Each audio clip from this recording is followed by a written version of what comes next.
আজ শনিবার নির্বাচন ভবনে মনোনয়নপত্র যাচাই-বাছাই শেষে রিটার্নিং কর্মকর্তা মোহাম্মদ মঈনুদ্দিন খান সাংবাদিকদের জানান, ত্রয়োদশ জাতীয় সংসদে সংরক্ষিত নারী আসনে জাতীয় নাগরিক পার্টির এনসিপি যুগ্ম আহ্বায়ক নুসরাত তাবাসসুমের মনোনয়নপত্র বৈধ। মনোনয়নপত্র জমা দেওয়ার শেষ সময় ছিল গত ২১ এপ্রিল বিকেল ৪টা পর্যন্ত। সেদিন নির্ধারিত সময়ের কিছু পরে নুসরাত মনোনয়নপত্র জমা দিতে গিয়েছিলেন। তবে সে সময় তা গ্রহণ করেননি রিটার্নিং কর্মকর্তা। পরে নুসরাত আদালতের দ্বারস্থ হলে আদালত নির্বাচন কমিশনকে তার মনোনয়নপত্র গ্রহণ ও আইন অনুযায়ী পরবর্তী ব্যবস্থা নিতে নির্দেশ দেন। সে অনুযায়ী তার মনোনয়নপত্র বৈধ ঘোষণা করেন।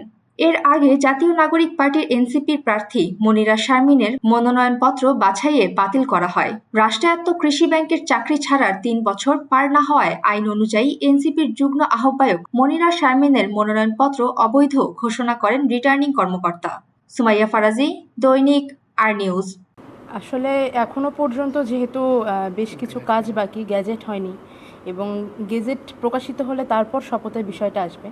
যতক্ষণ না এই সমস্ত অফিসিয়াল ওয়ার্কগুলো শেষ না হচ্ছে ততক্ষণ আসলে এত দূরবর্তী চিন্তা করছি না। তবে আমি সংসদে থাকি বা না থাকি, আমি আমার দলের প্রতিনিধিত্ব সবসময় করব এবং আমি যে রাজনৈতিক আদর্শে বিশ্বাস করি সেটা সবসময় সমানভাবে ধারণ করব।